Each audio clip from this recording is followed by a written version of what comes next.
Si elle ne revient pas, c'est qu'au bout d'un moment, c'est que quelqu'un l'en empêche ou l'en a empêché.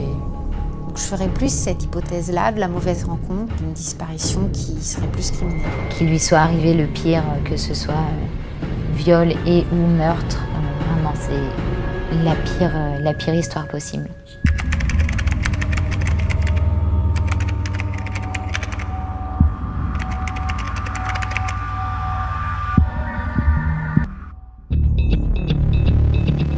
Juillet 2013, Julie Michel disparaît lors de ses vacances. J'ai plus de nouvelles de ma fille depuis 10 jours et c'est pas normal. Pourquoi la jeune femme de 26 ans, qui sillonne la France seule dans sa voiture, ne répond-elle plus à personne? Que lui est-il arrivé? Elle a pris des risques. Moi, jamais je serais partie dormir dans ma voiture. 3 semaines après sa disparition, le véhicule de Julie Michel est enfin retrouvé. Là, je n'ai pas compris. Pourquoi l'Ariège alors qu'on n'a jamais mis les pieds en Ariège? Pourquoi un parapentiste a-t-il précipitamment quitté les lieux après l'arrivée de Julie en Ariège? La gendarmerie a fait ses recherches sur cette personne parce que c'était le coupable idéal. Les gendarmes vont très vite suspecter un agent immobilier de la région. Mais j'étais vraiment époustouflée de voir le nombre de photos qu'il avait de Julie. C'est totalement surprenant. La famille de Julie Michel découvre avec inquiétude que la jeune femme était sous l'emprise d'une secte. On savait qu'elle était ancrée dans ce qu'on peut appeler la secte d'Enki. Elle avait des genres de rituels entre la prière et la méditation qu'elle voulait faire plusieurs fois par jour. Nous, on attend les dieux. C'est comme ça que ça marche dans le monde d'Enki. Est-il possible que cette secte ait encouragé Julie à disparaître? Julie, elle était complètement sous emprise de cette femme. C'est en compagnie de Jean-Marc Bloch, ancien patron de la PJ de Versailles, et de Négar Aéry, avocate pénaliste, que nous allons revenir sur cette affaire non élucidée.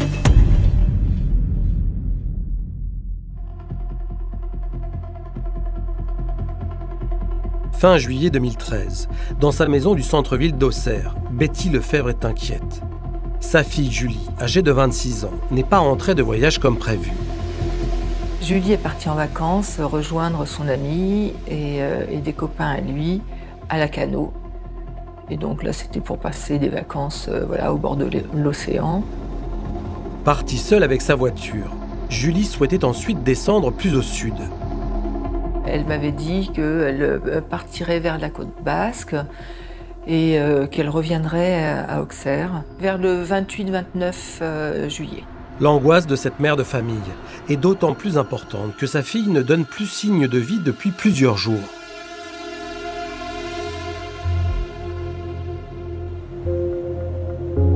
Le dernier message reçu par Betty Lefebvre remonte au 16 juillet 2013, vers 19h30. Elle me dit j'ai de la joie dans mon cœur, tout va bien, et là je quitte mes amis et je m'en vais vers la côte basque.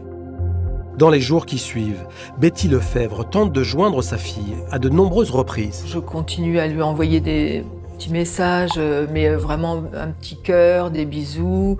Ça, c'était le 20 juillet. Et pas de réponse.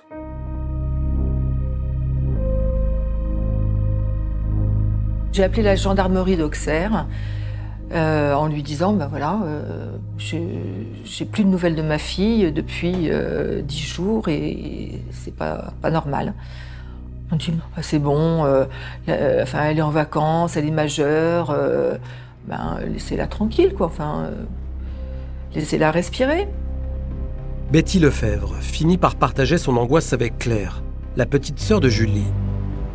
Je suis vraiment très inquiète. Et je comprends pas, tout se chamboule très vite dans ma tête parce que pour moi, Julie devait rentrer absolument pour le mariage de mon cousin. Et Julie, c'est quand même quelqu'un vraiment de parole. Si elle dit qu'elle est là, elle est là. Donc, je me suis vraiment tout de suite alarmée. Je me suis dit qu'il y avait quelque chose qui allait pas du tout, ça c'est sûr. Ne pouvant plus contenir son inquiétude, Betty Lefebvre décide de se rendre, le 1er août 2013, au commissariat d'Auxerre pour signaler la disparition de sa fille. Quand je suis allée faire ma déclaration au commissariat d'Auxerre, ils m'ont dit non, c'est bon, elle est majeure. Je me suis dit mais oui, mais c'est pas normal. Et je sens qu'il y a quelque chose qui se passe, quoi. Et là, comme ils voyaient que je n'allais pas quitter le commissariat, elle a pris ma déposition, mais sans grande conviction. Après tout, c'était une jeune femme en vacances, une mère qui est peut-être qui s'inquiétait un peu trop.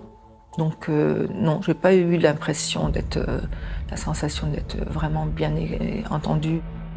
Julie Michel est tout de même enregistrée dans le fichier des personnes recherchées. La plaque d'immatriculation de son véhicule est également diffusée.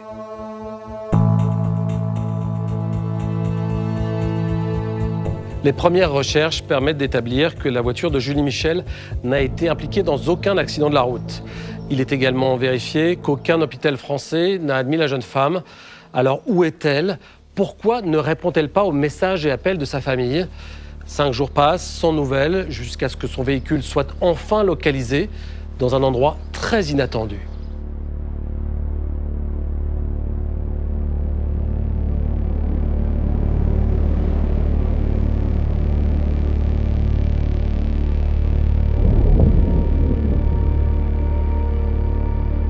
Le 5 août, la voiture de Julie Michel est retrouvée en Ariège, sur le parking du col de l'Hers, à une trentaine de kilomètres de Foix. On a découvert cette voiture et très vite, on s'aperçoit que cette voiture, elle appartient à cette jeune femme portée disparue, dont la maman a signalé la disparition à Auxerre quelques jours plus tôt. La présence de ce véhicule a été signalée aux gendarmes de Saint-Giron le 31 juillet par une vachère. Cette femme est certaine que la voiture est sur ce parking depuis une quinzaine de jours. A été signalée la présence d'une voiture, une voiture suspecte, abandonnée, je ne sais pas comment il faut le dire, au niveau du panneau indicateur du port de l'Hers. Zone très fréquentée par les parapentistes, les randonneurs, les cyclotouristes. Et donc cette voiture était là depuis plusieurs jours, ça a mis un petit peu la puce à l'oreille. La voiture de Julie Michel est verrouillée. On n'a pas essayé de briser les vitres ou d'ouvrir les portières, alors qu'à l'intérieur, on voit qu'il y a toutes les affaires de Julie. À la recherche d'indices pouvant expliquer la disparition, les gendarmes fouillent et photographient le véhicule. Il y avait une multitude de choses. Il y avait les courses qu'elle avait effectuées, son PC portable, son téléphone portable, ses passeports. Donc elle a tout laissé en plan. Comme si elle avait quitté finalement la voiture quelques instants pour aller éventuellement se balader. Il y a des dessins qu'elle a fait, il y a un duvet, il y a un joyeux foutoir, si j'ose dire, parce que ça fait penser un petit peu à un studio ambulant. On voit qu'elle a sûrement dormi dans sa voiture. 220 € en liquide sont découverts dans les affaires de Julie Michel. Les seules choses qu'on ne retrouve pas, ce sont sa carte bancaire et les clés de la voiture. Betty Lefebvre est immédiatement avertie. J'ai eu un appel de la gendarmerie. La gendarmerie d'Oust, de l'Ariège, en disant qu'ils avaient retrouvé la voiture de Julie sur un parking au port de l'Hers, avec tout dedans, ses affaires. Donc là, ça a été le choc, grand choc. Et j'ai dit, mais c'est pas possible, qu'est-ce qui se passe? Qu'est-ce qui lui est arrivé? C'est pas normal. La découverte de la voiture de Julie plonge ses proches dans l'incompréhension. Qu'est-elle allée faire en Ariège? Là, je n'ai pas compris. Je me dis, mais attends, elle m'a parlé de la côte basque, elle descendait de Bordeaux. Je me suis dit, mais attends, qu'est-ce qui se passe? Qu'est-ce que c'est? Pourquoi l'Ariège alors qu'on n'a jamais mis les pieds en Ariège? Donc vraiment, on s'est demandé le pourquoi du comment. Et le fait que sa voiture ait été retrouvée verrouillée, surtout avec toutes ses affaires personnelles, et surtout avec des courses périssables aussi, comme du fromage par exemple, On ne comprend vraiment pas. Il y avait quand même son passeport, sa carte d'identité, son téléphone portable, son ordinateur portable, son appareil photo, du liquide. Donc là, on se dit qu'il y a vraiment, vraiment quelque chose qui cloche et que malheureusement, ça va être une longue affaire. Où se trouve Julie Michel? Comment expliquer sa disparition? Dans l'espoir d'obtenir la réponse à ces questions, Betty Lefebvre diffuse sur les réseaux sociaux un appel à témoins. Je pense à une blague au départ. Je me dis, si c'est une blague, elle est vraiment de mauvais goût. Et puis, je vois les commentaires et je m'aperçois qu'en fait, c'est pas une blague. Et ça à la fois, enfin, je panique. Alors, je prends mes affaires et je vais chez la maman de Julie. Immédiatement, je me suis inquiétée.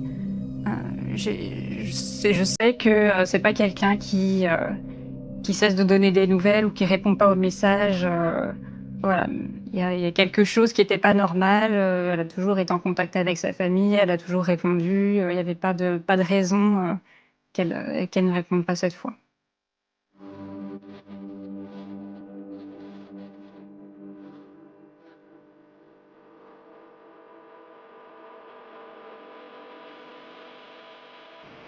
Jean-Marc, nous sommes en Ariège, sur le parking du port de l'Hers. C'est à cet endroit qu'on a retrouvé la voiture de Julie Michel.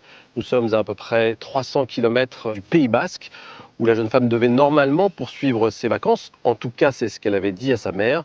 C'est donc très étonnant qu'on ait retrouvé son véhicule ici. Oui, c'est vrai, tout le monde la croyait sur la côte basque. Et les vraies questions à ce stade de l'enquête sont les suivantes. Pourquoi aurait-elle changé ses plans sans en avertir personne, ni sa famille, ni ses proches?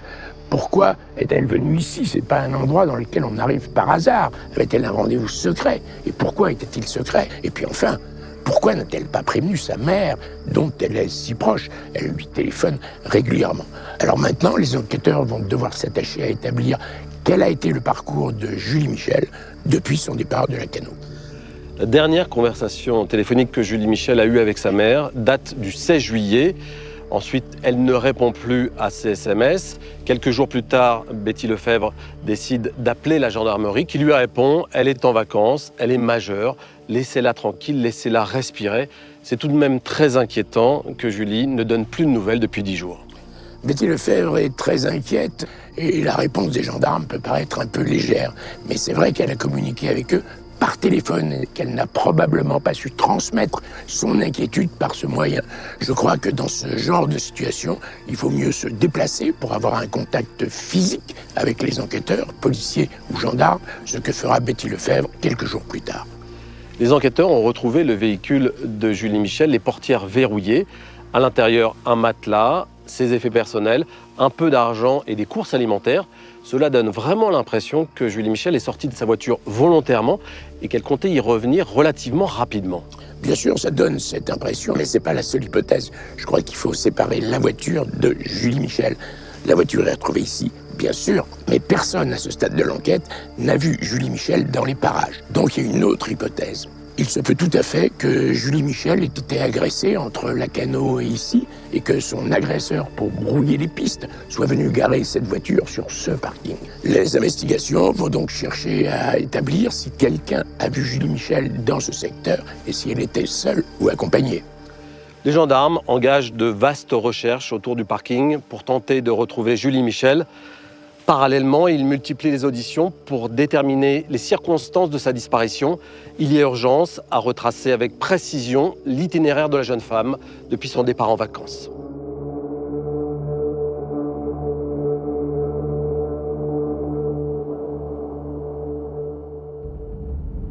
Du 13 au 16 juillet, Julie Michel passe quelques jours à Lacanau avec son petit copain et des amis. Elle est partie assez bien, voilà, avec à Lacanau, et puis contente de prendre l'air aussi et de voir autre chose qu'Auxerre. Le 16 juillet, lorsque ses amis quittent Lacanau pour rejoindre Nantes, la jeune femme décide d'aller rendre visite à Margerie, à Toulouse. La dernière fois que j'ai eu des nouvelles de sa part, elle me proposait de passer quelques jours chez moi au passage, puisque j'étais à Toulouse à ce moment-là. Voilà, et malheureusement, ça n'a pas pu se faire parce que je partais à l'étranger au même moment, donc on s'est manqué. Comme Marjorie n'était pas là, elle m'avait dit qu'elle partirait vers la côte basque et qu'elle reviendrait à Auxerre fin juillet. Voilà. Après une escale à Bordeaux, Julie Michel ne prend pourtant pas la direction du Pays basque. On a la trace par un relevé de carte bancaire d'une prise de carburant à Haute-Rive, donc entre Toulouse et l'Ariège. La jeune femme descend ensuite vers Massat, comme l'indique le bornage de son téléphone portable. Donc on sait qu'elle est arrivée le 18 juillet en fin d'après-midi sur Massat, qu'elle y est restée un certain temps. Afin de comprendre pourquoi la jeune femme est venue à Massat, les enquêteurs vont étudier sa téléphonie, et notamment les derniers messages qu'elle a envoyés. Un SMS rédigé le lendemain de son arrivée en Ariège révèle l'état d'esprit dans lequel elle se trouvait. Quelques minutes plus tard, Julie Michel raconte sa première soirée en Ariège. Julie envoie son ultime message 4 minutes plus tard. L'Auxerroise semble alors indécise concernant la suite de son voyage.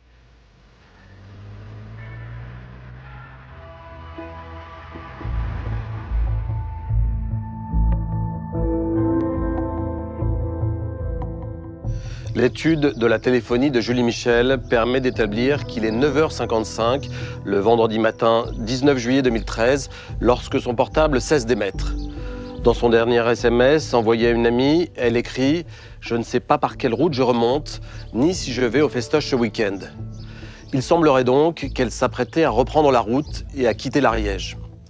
Interrogée par les enquêteurs, son amie explique que Julie fait allusion dans son message au festival de musique latine de Poitiers se déroulant pendant ce week-end. Pour le rejoindre, la jeune femme devait parcourir près de 600 km. Que s'est-il passé après ce dernier message? Est-il possible que Julie ait finalement retrouvé quelqu'un? Les gendarmes vont s'intéresser au marché de Massat, évoqué dans un des SMS. Il y a un grand nombre de commerces sur la place de Massat, une petite buvette ou de quoi se restaurer. Et il y a des jeux pour les enfants. Et donc c'est assez festif. Il y a beaucoup de monde qui passe. Beaucoup de monde qui passe. Après, il y a quand même de drôles de personnages. Il y a des gens qui vivent en communauté depuis longtemps. Donc c'est plutôt baba cool. Ça convenait à Julie. Les commerçants sont interrogés, mais personne ne se souvient avoir vu Julie Michel. Cette jeune fille, elle n'est pas connue ici. Donc c'est pas comme quand vous allez reconnaître quelqu'un. Ah tiens, tu es là. Non, pas du tout. Beaucoup de jeunes femmes peuvent avoir le même type de silhouette. Voilà. Mais là encore, un point d'interrogation en plus à mettre au dossier. C'est alors qu'un témoignage décisif est porté à la connaissance des enquêteurs. Un parapentiste raconte avoir vu la jeune femme en fin de matinée, le 19 juillet. Elle était garée, le nez de la voiture, vers la montagne. Et je pense qu'elle avait ouvert le haillon arrière et qu'elle était assise sur le rebord de la plateforme arrière de la voiture pour prendre son repas de midi. Elle était en train de manger près de sa voiture entre midi et 2 et elle l'a interpellé pour pour parler du parapente. Mais comme lui, il était pressé, ça a été très très vite un échange furtif. Ce parapentiste apporte une dernière information importante. Il explique que lorsqu'il s'est garé sur le parking en début de matinée, il n'y avait pas d'autres voitures sur le col de l'Hers. Avec le témoignage des parapentistes, si à 10 heures la voiture n'était pas là, ça veut dire qu'elle n'a pas de droit. Pourquoi aurait-elle passé la nuit au port de l'Hers pour repartir et revenir déjeuner? Ça ne tient pas debout. Donc elle est arrivée apparemment entre 10h30 et midi et demi. Qu'est-il arrivé à Julie Michel après avoir croisé ce parapentiste? Était-elle toujours déterminée à quitter l'Ariège?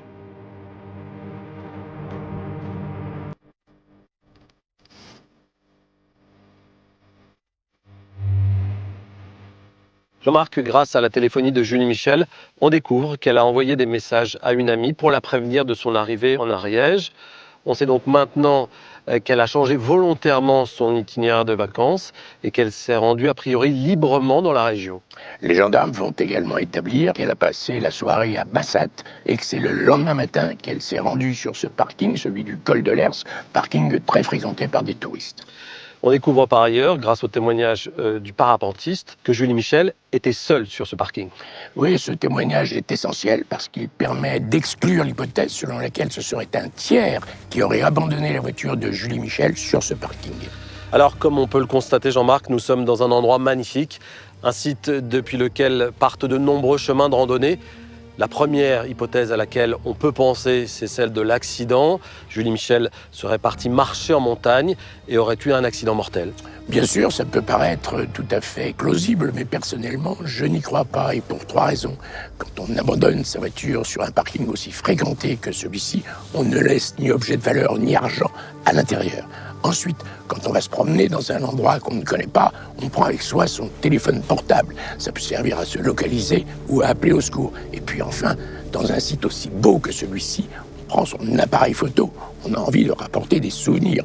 Or, tout ça est resté dans la voiture de Julie Michel. Donc, je ne crois pas à l'hypothèse d'un accident.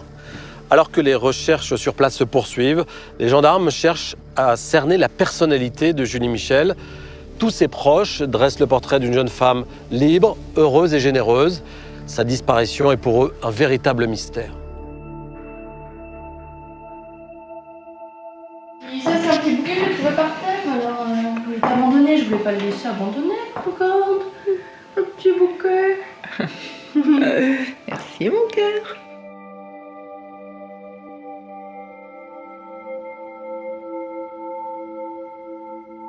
Avec Julie, c'était vraiment compliqué quand on était petite parce qu'on se disputait vraiment beaucoup. On se tapait énormément dessus, personne voulait nous garder ensemble parce qu'on était juste intenables ensemble. Et par contre, quand j'ai commencé à grandir, on est devenus vraiment très proches. On se confiait beaucoup de choses, on se confiait nos petits problèmes de cœur. On parlait beaucoup de notre dynamique familiale aussi quand on avait des problèmes avec nos parents. On s'entraidait beaucoup en fait. Et Julie, elle me rendait beaucoup de services. Elle était toujours là pour moi dès que j'avais besoin de quelque chose. Depuis le divorce de ses parents, Julie oublie auprès de ses amis les tensions familiales. Julie, c'est une amie qui est entière. Elle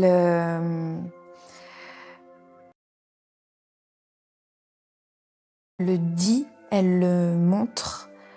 Et quand elle vous prend dans ses bras, elle le fait mais fort, mais à vous faire mal, parce que c'est comme ça qu'elle vous aime et parce qu'elle vit l'instant présent. Julie, c'est une personne très lumineuse, très chaleureuse, très ouverte, qui a toujours eu beaucoup d'amis, avec qui on aime passer du temps. Mais depuis quelque temps, la jeune femme semblait avoir un nouvel objectif professionnel. Elle avait pour projet d'ouvrir une galerie d'art qui serait ouverte à l'échelle européenne, en fait, pour exposer divers artistes. Elle avait un rapport vraiment très particulier à l'art parce que c'est quelque chose qu'elle-même pratiquait, elle peignait beaucoup. Et c'était vraiment une passion pour elle. Quand je l'ai vue se lancer dans ce projet de galerie, j'ai vraiment pensé que c'était quelque chose qui lui correspondait.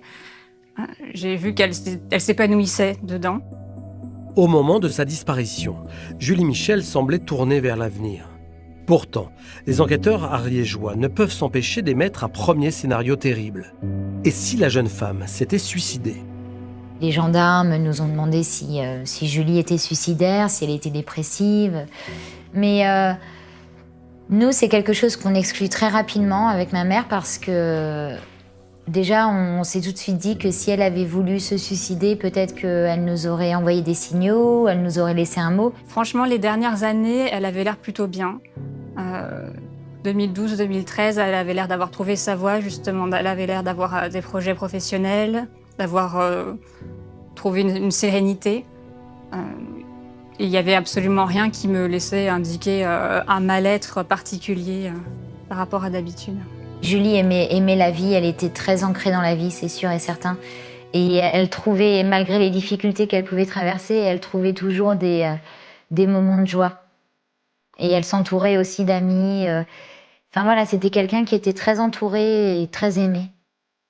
Elle était de très bonne humeur en partant en vacances, donc je vois pas comment elle aurait pu passer de ça au suicide, surtout qu'on était suffisamment proches pour que je pense que j'aurais été au courant s'il y avait eu quelque chose qui n'y allait pas. Ça tient pas debout pour moi, la théorie du suicide.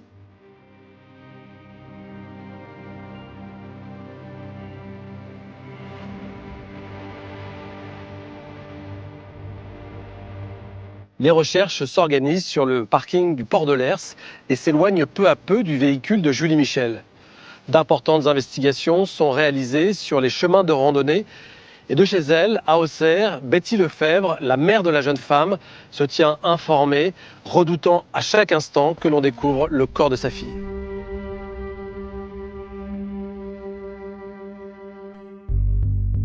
Il y a eu deux unités de gendarmerie de chaque côté qui ont travaillé. A été fait appel à des brigades cynophiles, hélicoptères. Il y a, je pense, une centaine de gendarmes mobiles qui sont venus ratisser vraiment peigne fin. La mère de Julie Michel se rend alors sur place pour être auprès des gendarmes. Je me souviens qu'on a été dans le camion du commandant qui nous a expliqué ce que les gendarmes faisaient. Leur travail, c'était de chercher un corps caché derrière des fougères, derrière les fourrés, quoi. On ne peut pas espérer trouver quelqu'un de vivant. De voir 95 gendarmes mobilisés et se déployer comme ça à sa recherche, avec les chiens, c'est... Donc ils retrouvent... Enfin, voilà, je me suis dit, si on la retrouve, on ne va pas la retrouver vivante, quoi.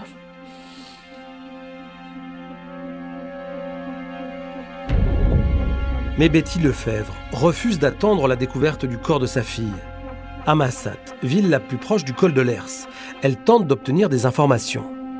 Et là, j'ai commencé à mettre des affiches pour informer les locaux et puis avoir de l'aide. Plus il y aurait du monde qui cherche dans la montagne et mieux c'est. Philippe Soula, agent immobilier à Massat, a tout de suite été touché par la disparition de Julie Michel. Voyant cette affiche sur la boucherie, ça m'a intéressé parce que c'est un secteur que je connaissais très bien. Et j'étais persuadé que je pouvais la retrouver. Philippe Soula, un agent immobilier de Massat, qui est venu vers nous en disant voilà, moi je vous propose mon aide, je suis randonneur chevronné et je connais parfaitement la région. Oui, bienvenue, merci. Et il m'a même mis à disposition son bureau avec l'ordinateur, la photocopieuse, enfin voilà, il m'a dit vous êtes chez vous, faites ce que vous avez à faire. Philippe Soula décide alors d'entreprendre des recherches dans des endroits inexplorés par les gendarmes. Il y a des barres rocheuses, donc il faut monter, descendre, c'est long. Des fois, il y a quelques intermédiaires de falaises qui sont un peu compliqués à aller visiter. Voilà le départ de mes recherches et le départ de cette affaire vu de mon côté. Betty Lefebvre assiste impuissante à ces investigations. Et au bout de 10 jours, elle est contrainte de rentrer chez elle à Auxerre.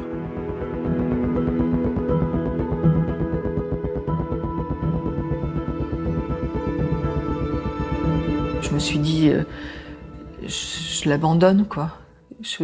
Elle a peut-être besoin de moi là-bas. Et j'y suis plus. Mais bon, il fallait que je reparte.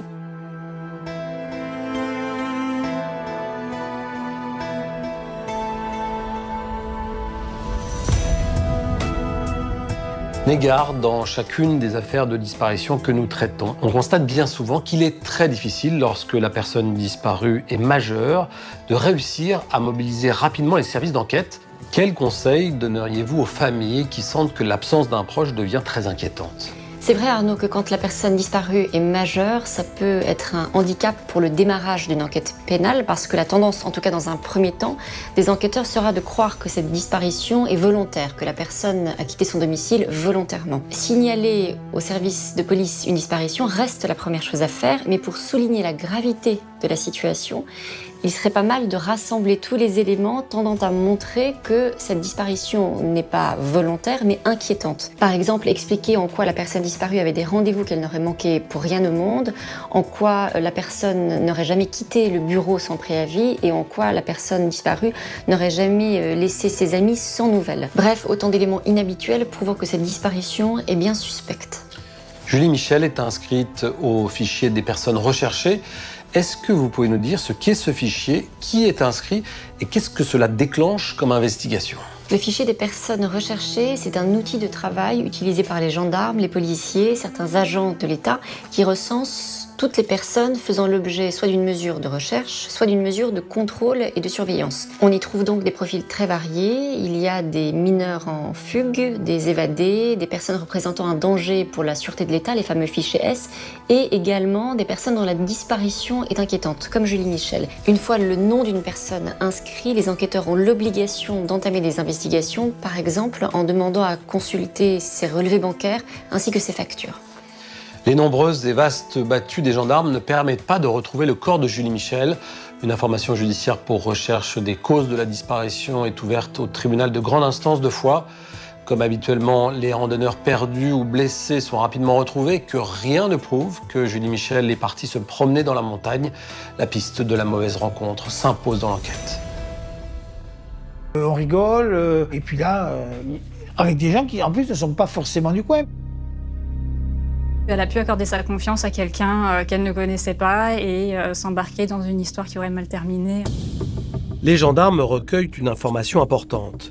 Des bergers rapportent qu'un parapentiste qui a dormi plusieurs semaines dans un camping-car au port de Lers a quitté précipitamment les lieux au moment de la disparition de Julie. C'est un parapentiste, comme beaucoup, il reste sur site, donc il a son estafette dans laquelle il dort, effectivement, il peut être un suspect idéal ou un témoin, en tout cas important, dans la mesure où il est sur le même site qu'elle, au même moment. Donc, bien évidemment, et très légitimement, la gendarmerie a fait ses recherches sur cette personne, parce que c'était le coupable idéal.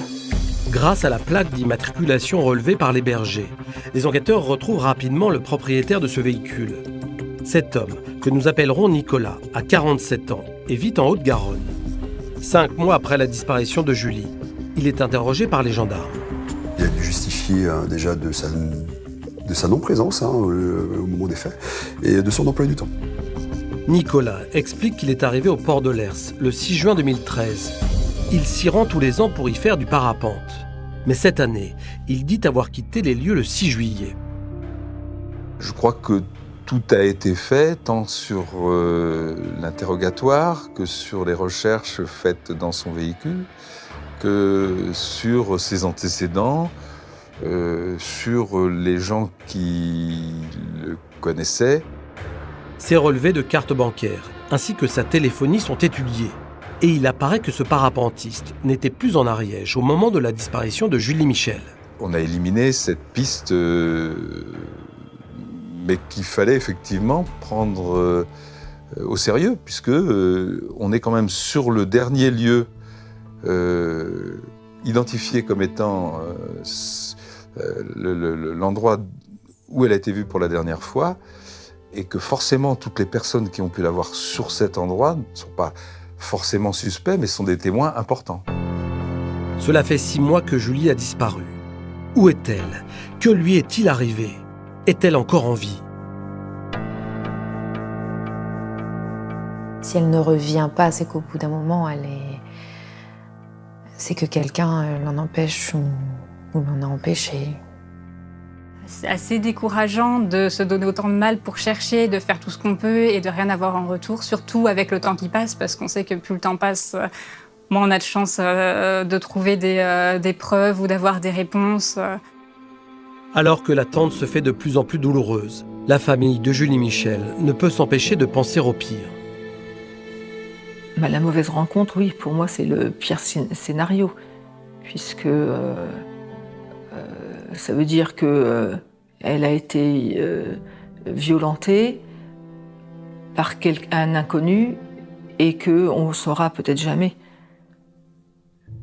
Donc ça effectivement, c'est l'horreur. Vraiment, pour moi, le pire, c'est innommable, en fait. C'est même pas... C'est difficile de le dire, mais voilà, qu'il lui soit arrivé le pire, que ce soit viol et ou meurtre, vraiment, pour moi, c'est la pire histoire possible.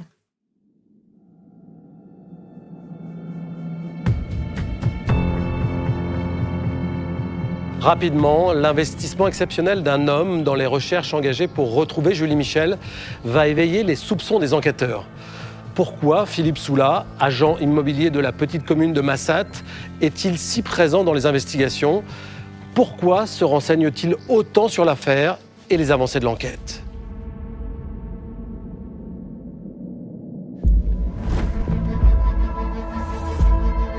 Si quelqu'un a fait porter son attention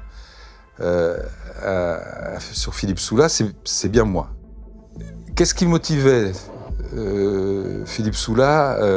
C'est l'intérêt porté à cette affaire de disparition par rapport à une précédente disparition d'une jeune femme qui était venue se renseigner auprès de lui pour un achat immobilier. Il y a déjà eu une jeune fille qui a disparu sur le secteur de Massatte. Et en fait, elle a été retrouvée très très près de l'endroit où elle avait abandonné la voiture. Et cette histoire m'avait beaucoup marqué.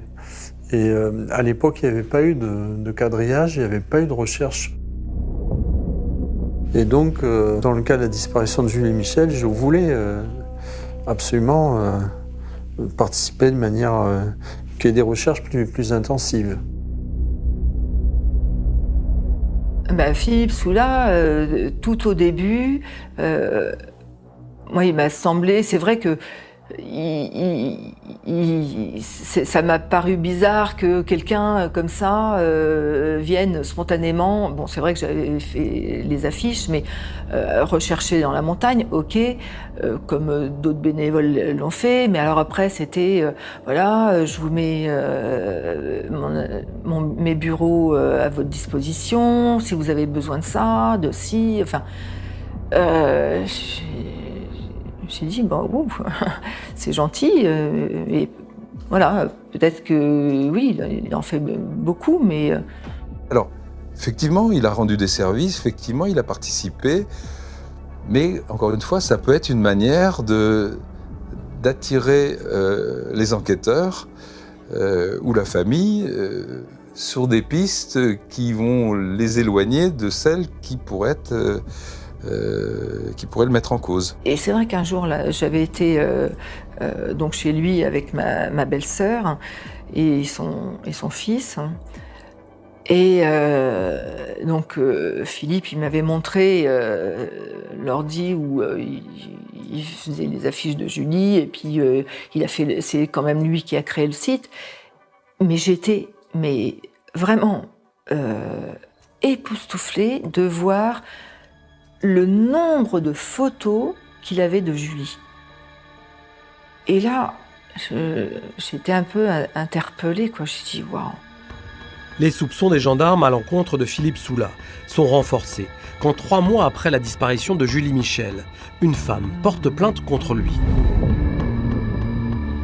On s'aperçoit que Philippe Soula a eu des démêlés avec une femme dans un cadre professionnel. Le temps est superbe.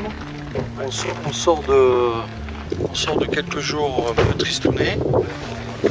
Et donc, il y a affluence. J'avais été interrogé par les gendarmes suite à quelques frictions avec une jeune notaire de Saint-Giron. Voilà. Mais Bon, c'est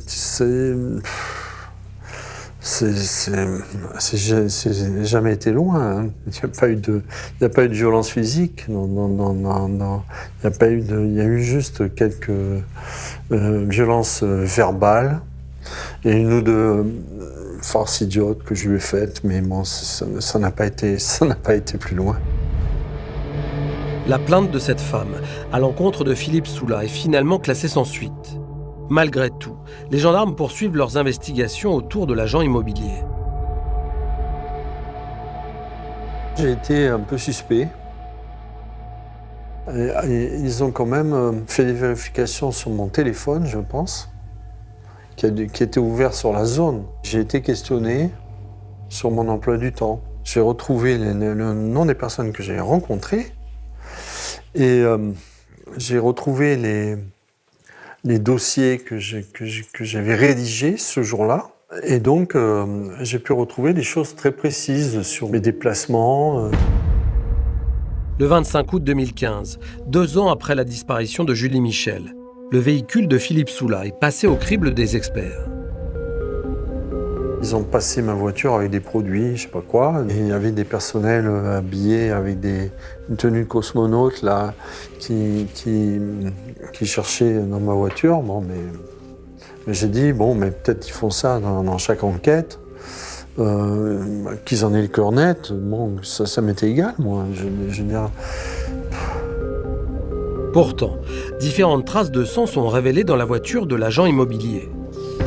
Il devait y avoir le mien, il devait y avoir peut-être le sang de gens de ma famille, ou des fois, quand on va en montagne, on se fait toujours des petites coupures, on s'égratine, il peut y avoir du sang. Hein.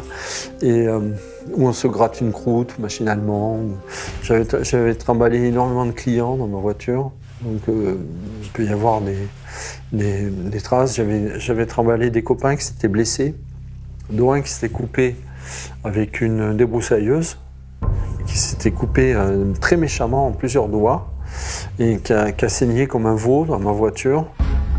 Les gendarmes veulent maintenant savoir à qui appartient le sang retrouvé dans le véhicule. Et ensuite, ils voulaient mon ADN, je sais pas quoi, pour différencier mon sang de celui des autres. Alors, j'ai refusé. J'avais envie de refuser, j'en avais un petit peu marre, donc j'ai dit non. Il n'empêche qu'effectivement, refuser si on n'a rien à se reprocher, c'est totalement surprenant. Ça reste un élément troublant, effectivement. Et il m'a dit, par contre, Betty, si toi tu me le demandes, je le ferai. Et ben je lui ai dit, Philippe, oui, je te le demande, parce que dans tous les cas, tu vois, tout le monde l'a fait, et puis ils ont exploré ta voiture.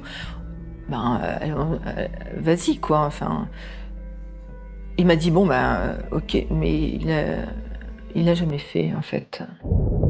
Les analyses génétiques ont prouvé que le sang retrouvé dans la voiture n'appartenait pas à Julie Michel. Philippe Soula est dès lors mis hors de cause. À partir de ce moment-là, ils m'ont plus suspecté. Enfin, c'est l'impression que j'ai eue. Tant que je me suis prêté gentiment à tout ce que me demandaient les gendarmes, j'étais de plus en plus suspect.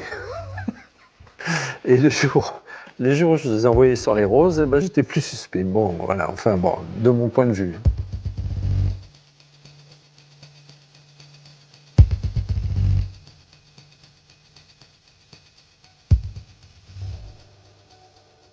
Jean-Marc, Philippe Soula a refusé de donner son ADN. Question simple, en avait-il le droit ?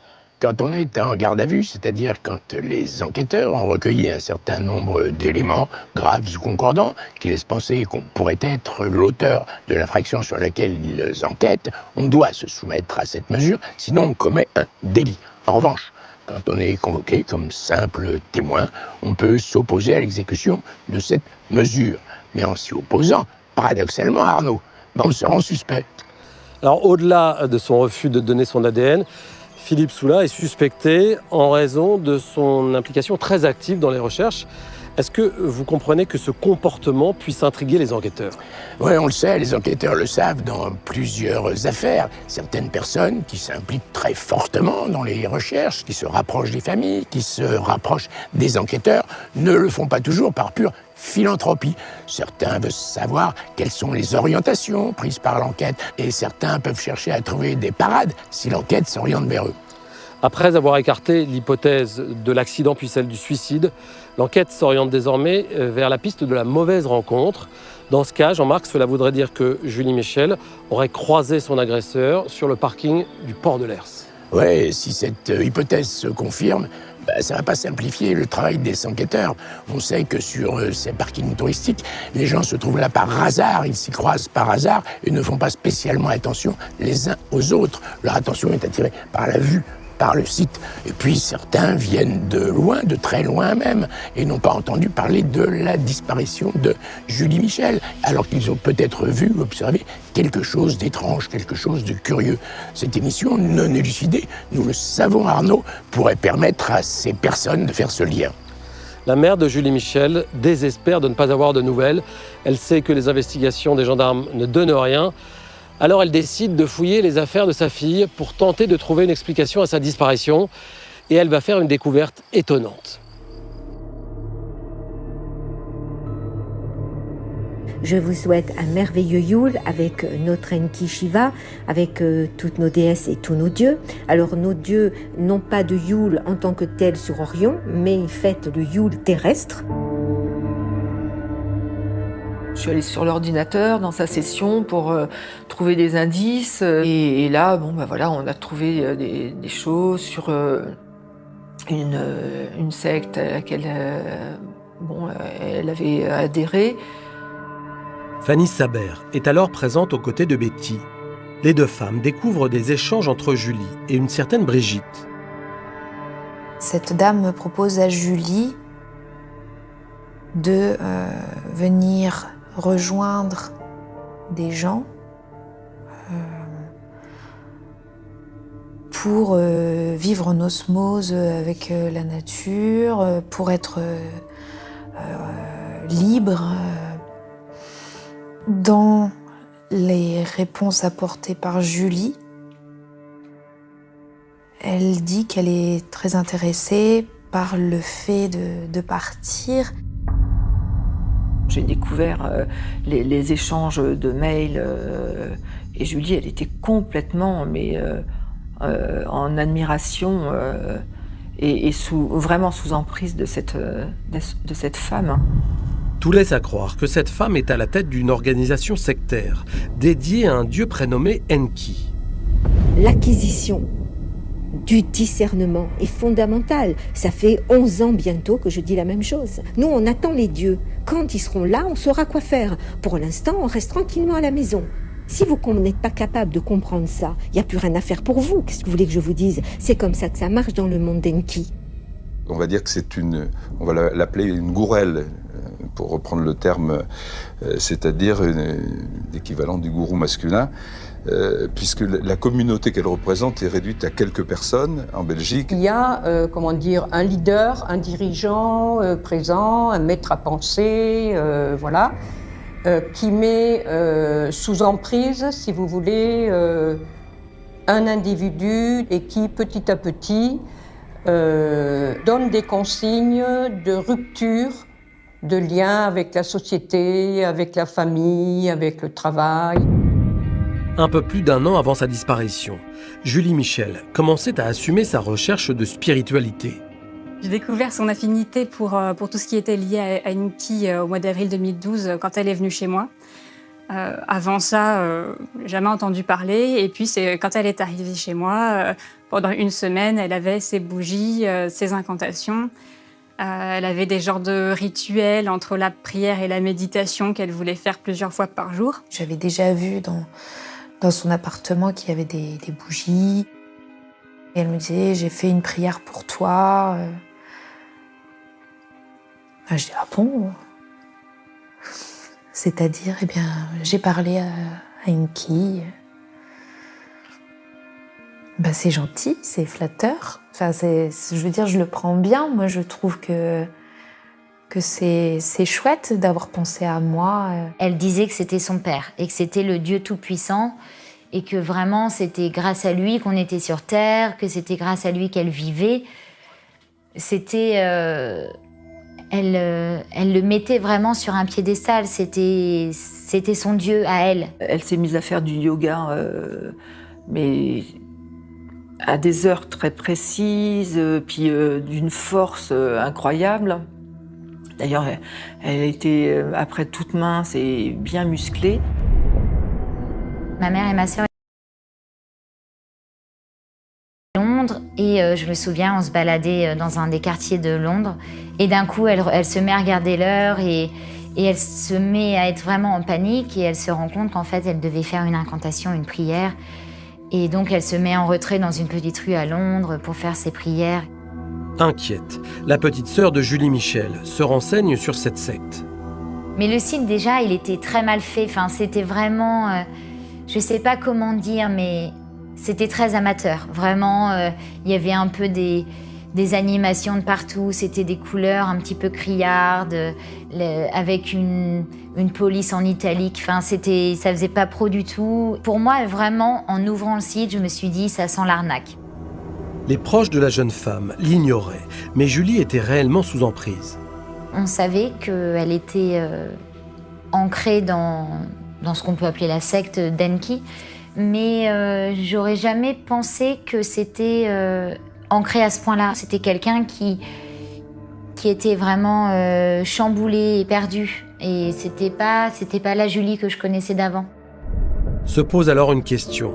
Est-il possible que Julie Michel, embrigadée par cette secte, ait pu délibérément disparaître ? Il est intéressant de savoir quels étaient les liens entre cette secte et Julie, quelle influence ça pouvait avoir sur elle. D'autant plus qu'un mois avant sa disparition, Julie Michel écrit un mail à l'une des gourelles d'Enki. La jeune femme explique alors qu'elle a un plan pour quitter sa vie actuelle. 3 juin 2013, 15h10. Avec peu de moyens, il faut être astucieux. Et je sais qu'avec Enki, maintenant, je sais que je pourrais vraiment vivre dans ce lieu dont j'ai toujours rêvé, pour y faire ce que j'ai toujours voulu faire. Pour vivre au plus juste, ma vie d'Enkiste engagée. Je me suis dit, peut-être qu'elle avait rendez-vous avec quelqu'un de la secte, et puis voilà, elle est partie et elle va nous prévenir. Et ça ne s'est pas passé comme ça. J'étais tellement triste et en même temps j'étais en colère parce que mon premier sentiment c'était que ma sœur nous avait abandonnés pour la communauté d'Enki et du coup je trouvais ça vraiment très injuste qu'elle nous fasse subir ça à ma mère, à moi, à ses proches, à elle aussi.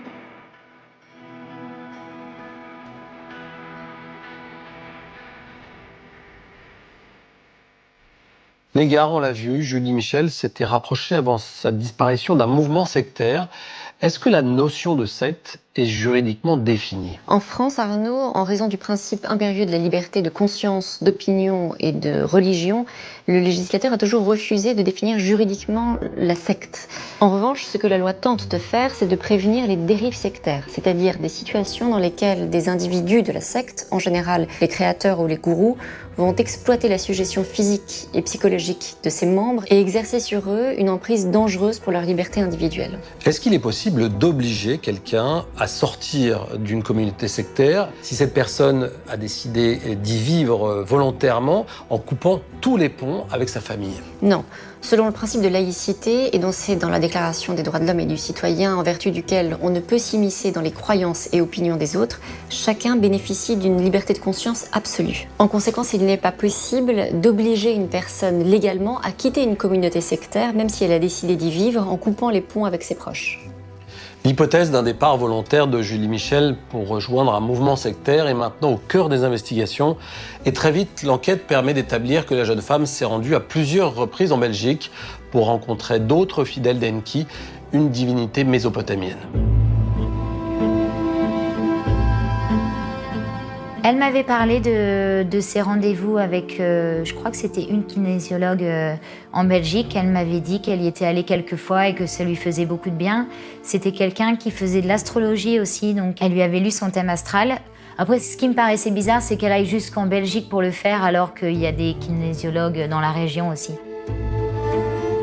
Des retraits d'argent effectués par la jeune femme retiennent également l'attention des gendarmes. Il y a forcément toujours de l'argent en jeu. Financièrement, effectivement, la personne a plutôt intérêt à être à l'aise. Voilà, parce que l'argent, c'est le nerf de la guerre quand même des organisations sectaires. C'était quand même quelque chose qu'elle gardait d'assez secret, sachant que Julie n'avait pas beaucoup les moyens à l'époque. Moi, elle m'a emprunté de l'argent, une grosse somme. Mais je sais pas pourquoi. L'hypothèse selon laquelle Julie Michel aurait disparu volontairement sous l'emprise de cette secte semble très crédible. D'autant plus crédible que de nombreux objets en rapport avec Enki ont été retrouvés dans son véhicule.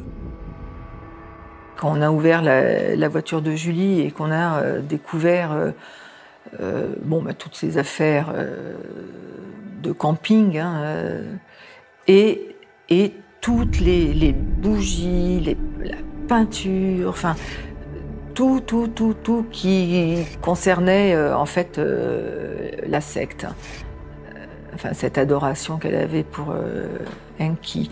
Et là, c'est vrai que moi, ça m'a surprise parce que je me dis, à ce point-là, quoi. La juge d'instruction en charge du dossier de la disparition de Julie Michel demande à la police belge de faire davantage d'investigations. Il aurait pu exister un lien entre la communauté belge et puis certains sites se trouvant dans les Pyrénées, voire en Espagne. Les locaux de la secte dans lesquels Julie Michel s'était rendue sont perquisitionnés. Le matériel informatique est saisi. La Gourelle est entendue par la police judiciaire belge. Et il faut saluer là d'ailleurs cette partie de l'enquête qui ont vraiment ratissé tout ce qu'il était possible de faire, entendu tout l'environnement autour de cette personne, épluché les comptes, fait des perquisitions, enfin tout ce travail. Mais rien ne permet de relier la disparition de Julie Michel à cette secte. La piste belge a été réduite à néant parce que les alibis des deux gourous, si je peux m'exprimer ainsi, ou des gens qui gravitaient autour d'elle a montré qu'elle n'avait aucune implication. Cet aspect mystérieux de la personnalité de Julie Michel interroge les enquêteurs. Est-il possible que la jeune femme ait choisi de se rendre en Ariège pour rejoindre une communauté de vie ? Un groupe qui ne serait pas relié à la secte belge, mais qui suivrait ses préceptes. L'Ariège est un département réputé pour l'existence de ces communautés qui vivent un peu en autonomie, à l'écart de la société, en subsistant uniquement grâce à leur culture. Le fait que Julie ait pu être attirée par ces communautés est un fait assez explicable, dans la mesure où ça correspond totalement à sa personnalité du moment, à ses recherches, à ses goûts, et qu'elle a pu trouver là une communauté, des gens qui partagent avec elle le même mode de vie, les mêmes pensées. En effet, un rapprochement avec la nature, une espèce de bien-être à trouver, de décompression, quitter un petit peu le monde urbain,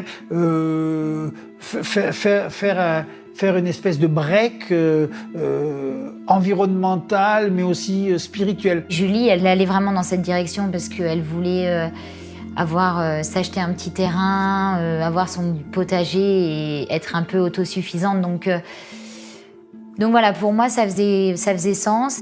On s'est dit que peut-être au marché nocturne, elle a fait connaissance de quelqu'un, ils se sont retrouvés le lendemain.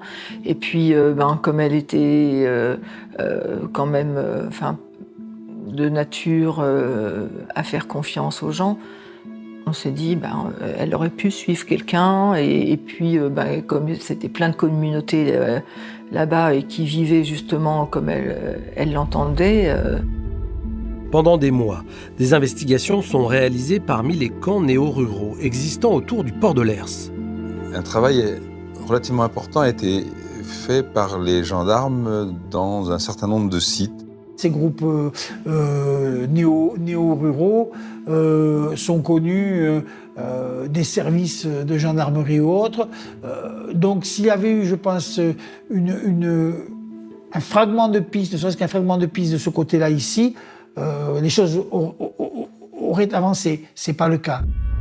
Pour la psychologue Hélène Romano, le contexte dans lequel disparaît Julie Michel ne colle pas avec une disparition volontaire. Elle a quand même laissé de l'argent, elle a laissé son téléphone, elle a laissé sa carte d'identité, donc c'est pas quelque chose de tout à fait habituel non plus.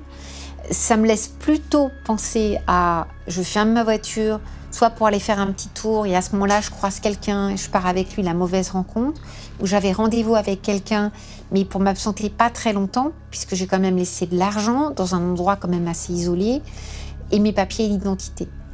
Le départ volontaire au fin fond de la Pampa, tout seul, en autosuffisance, sur une période aussi longue, ça n'est pas tenable, simplement, donc ça paraît très compliqué. Donc je ferais plus cette hypothèse-là, de la mauvaise rencontre et d'une disparition qui serait plus criminelle.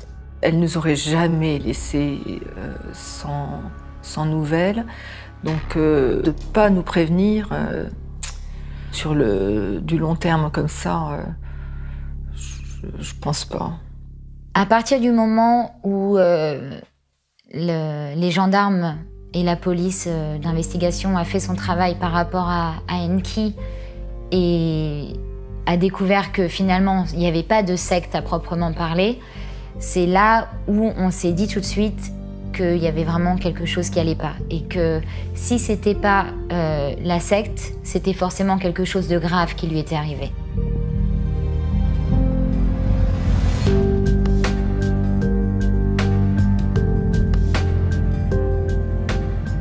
Jean-Marc, lorsque les gendarmes apprennent que Julie Michel était sous l'emprise d'une secte dédiée au dieu Enki, l'hypothèse d'un départ volontaire devient crédible. Dans un mail qu'elle a envoyé à la femme qui dirige cette secte, elle écrit « Avec peu de moyens, je sais que je pourrais vivre au plus juste ma vie d'Enkiste engagée. » Bien sûr, dans l'absolu, cette hypothèse pourrait être crédible, mais je ne vois pas pourquoi Julie Michel serait venue dans ce parking, en Ariège, un peu au milieu de nulle part, pour rejoindre une communauté qui se trouve en Belgique et qui, a priori, n'a aucune implantation locale. Autre possibilité, Julie Michel aurait pu faire la rencontre d'un membre d'un groupe néo-rural, ces groupes dont on sait qu'ils sont très présents dans la région, et qu'elle aurait décidé de tout quitter. Bien sûr, ça aussi c'est envisageable, mais là encore, je ne vois pas pourquoi elle aurait abandonné sa voiture sur ce parking, voiture qui contient ses papiers, son téléphone portable. Rural, elle a parfaitement le droit de le faire. Elle est célibataire, elle n'a pas d'enfant et elle est majeure. Rien ne peut l'empêcher légalement de rompre les ponts avec sa famille. Dernière possibilité, est-ce que Julie Michel aurait pu être enlevée et séquestrée par l'un de ces groupes ? Enlevé, pourquoi pas, mais séquestré pendant près de 10 ans, ça je n'y crois vraiment pas. Il faudrait une logistique extrêmement importante dont ces groupes ne disposent pas. Et puis il faudrait une solidarité entre tous les membres du groupe pour que personne ne dénonce cette séquestration forcée. Non Arnaud, pour moi cette hypothèse n'est pas crédible. L'enquête sur la disparition de Julie Michel est dans l'impasse, comme on l'a vu. Plusieurs pistes intéressantes ont émergé du dossier, mais aucune n'a abouti. La famille de la jeune femme ne peut se résoudre à ne jamais connaître la vérité. Et dans son combat, elle peut compter sur l'aide inespérée d'un homme qui s'investit corps et âme dans les recherches.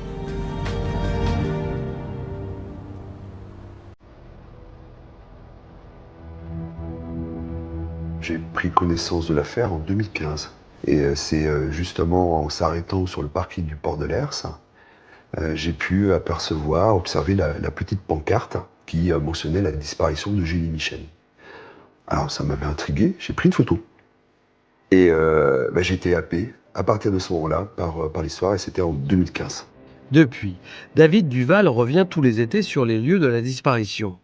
Tous les ans, il se lance dans des recherches minutieuses. Arrivé au pic des Trois Seigneurs en 2h50. Voilà. Donc l'idée c'est de chercher un peu dans la zone certains indices. Le drone effectivement a permis de le faire. pour justement pas passer à côté de moindre indice, finalement.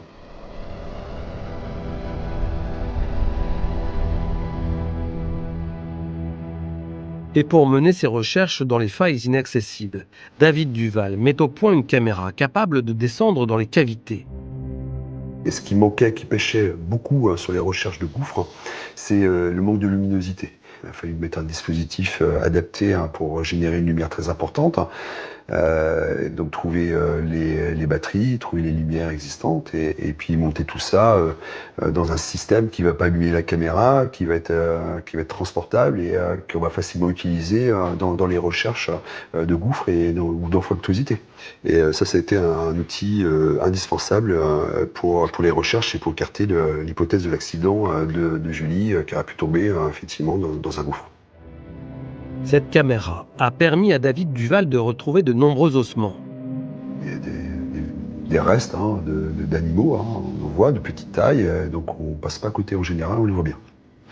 J'aurais trouvé des choses. Donc, globalement, si je devais trouver quelque chose en rapport avec la disparition de Julie Michel, normalement, on aurait déjà trouvé quelque chose. Chaque année, Betty Lefebvre assiste à ces fouilles. Moi, c'est quelqu'un que j'apprécie beaucoup. C'est une chance pour nous. C'est une chance pour nous de la voir. En mai 2018, soit près de 5 ans après la disparition de sa fille, Betty Lefebvre reçoit un courrier qui va la bouleverser. Quand j'ai reçu le courrier de la juge d'instruction de Foix, je savais. Je savais que c'était pour clôturer le dossier.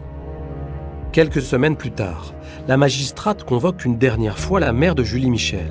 Elle m'a dit, mais ne vous inquiétez pas, si jamais c'est pas une fermeture définitive. Si vous avez une question ou un doute ou quelque chose qui survient, vous écrivez au procureur et il vous entendra. Donc, elle m'a rassurée.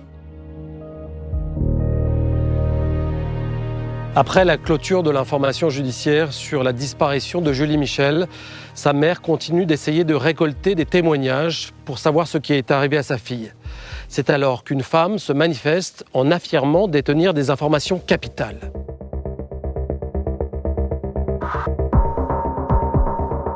J'ai pris contact avec cette dame par téléphone.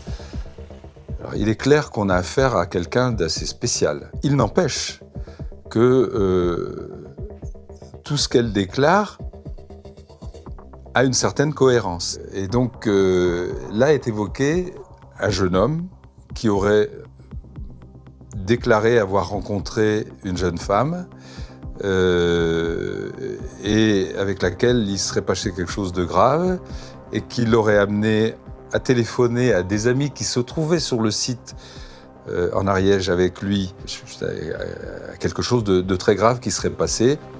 Depuis, Betty Lefebvre demande au procureur de la République de rouvrir le dossier. Parce qu'elle donne des noms, notamment un nom, il y a un numéro de téléphone. Comme on sait qu'il y a 2000 téléphones qui ont borné lors de la disparition de ma fille, de Julie, eh ben, comparons le numéro avec les 2000. La justice peut très bien avoir donné commission rogatoire ou demander aux enquêteurs de faire un minimum de vérifications et d'estimer à partir de ces vérifications qu'il n'y a plus rien à faire. Ça n'a pas été le cas. Le procureur refuse de fouiller cette piste. La seule chose qui m'a fait dire par un psychologue qu'il avait mis à ma disposition, qu'il fallait faire mon deuil. Et faire le deuil de quoi ? De qui ? De ma fille qui a disparu. Et je sais même pas ce qu'elle est devenue. Et non. Ça, c'est pas une réponse, c'est pas la réponse que j'attends. Comment on peut envoyer balader une mère et faire comme si rien n'était, quoi. Et fermer le dossier, clôturer un dossier. C'est pas possible. C'est pas possible. C'est le silence total. Et c'est insupportable. J'ai écrit, j'ai essayé de téléphoner, Il n'y a rien qui n'y fait. C'est un mur.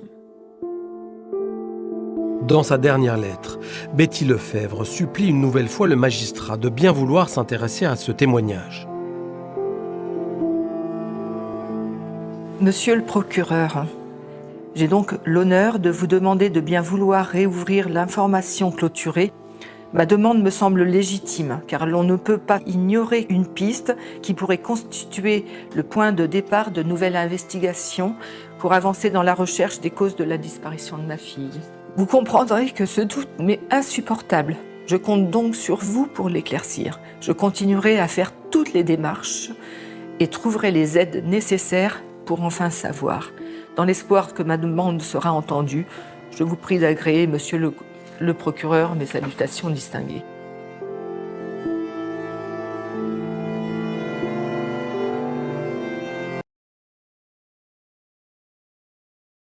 Jean-Marc, avec le témoignage de cette femme qui dit savoir qu'un événement grave aurait eu lieu entre un jeune homme et une jeune femme en Ariège au moment de la disparition de Julie Michel, la piste de la mauvaise rencontre ressurgit. Ouais, pour moi, c'est l'hypothèse la plus vraisemblable qui s'est confirmée tout au long de cette enquête. Julie Michel peut être une jeune femme vulnérable, et pour 3 raisons.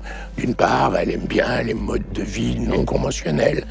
Ensuite, elle peut accorder sa confiance à des gens qu'elle connaît très peu. Et puis enfin, elle a l'habitude de dormir seule dans sa voiture, dans des endroits isolés. Alors tout ça fait qu'elle peut se mettre en danger sans même en avoir conscience. Alors dans son combat pour connaître la vérité, Betty Lefebvre peut compter sur le soutien d'une association, l'ARPD, l'assistance et recherche aux personnes disparues. Dans cette association, des policiers et des gendarmes à la retraite aident les familles à constituer des dossiers avec suffisamment d'éléments pour permettre la réouverture d'enquêtes sur des disparitions. Jean-Marc, qu'est-ce que vous pensez de ces initiatives ? Je pense que c'est une très bonne chose, sous réserve bien sûr de la compétence et de la qualité des membres qui composent ces associations. On l'a vu bien souvent dans Non élucidé, Arnaud, la justice a tendance à clôturer rapidement ce type d'affaires. Elle ne le fait pas par négligence, elle le fait par manque de moyens, par manque de temps. La RPD, que je connais bien, est une association totalement désintéressés. Et les membres qui la composent, policiers et gendarmes à la retraite, aident et conseillent les familles de façon entièrement bénévole.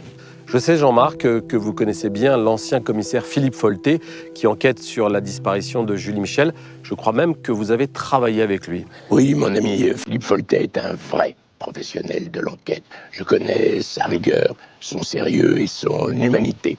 Et quand il dit que le témoignage de cette femme mériterait d'être vérifié, je souscris totalement à ses propos. Il serait difficilement compréhensible que la justice n'accède pas à la demande de Betty Lefebvre de vérifier les dires de ce témoin.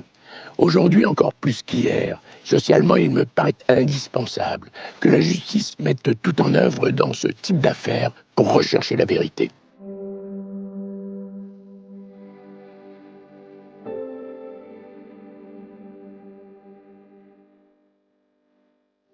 Vivre dans le doute, c'est vraiment quelque chose qui est très dur à vivre au quotidien parce que on n'a pas ce sentiment de clôture, on ne peut pas faire son deuil. Et du coup, ça va par vagues de bon, ça va mieux, aujourd'hui je vais essayer de pas y penser, sauf qu'en fait, systématiquement, on y pense tous les jours, il y a toujours quelque chose qui nous ramène à Julie, qu'on le veuille ou non. Il m'arrive même de me lever dans la nuit et de me dire waouh, mais ma sœur a disparu, comment ça se fait, qu'est-ce qui se passe, qu'est-ce qui a pu lui arriver. Et c'est dans ces moments-là où je m'imagine vraiment le pire, et c'est tellement dur à vivre au quotidien, juste de s'imaginer le pire et de savoir même qu'elle ait pu souffrir, c'est très dur. Ça fait 8 ans que je vis sans elle, sans...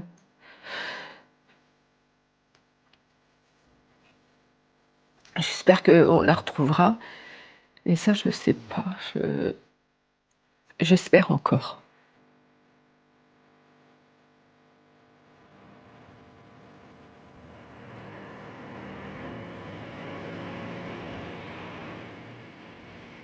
Julie Michel a disparu. Cette courte phrase est d'une violence inouïe. Chaque jour qui passe alourdit un peu plus le poids de son absence. Comment admettre qu'une jeune femme de 26 ans disparaisse brutalement? Comment comprendre que la justice renonce à élucider ce dramatique mystère? Espérons qu'un jour prochain, Betty Lefebvre obtiendra des nouvelles de sa fille. Qu'elles soient bonnes ou mauvaises, elles sont indispensables.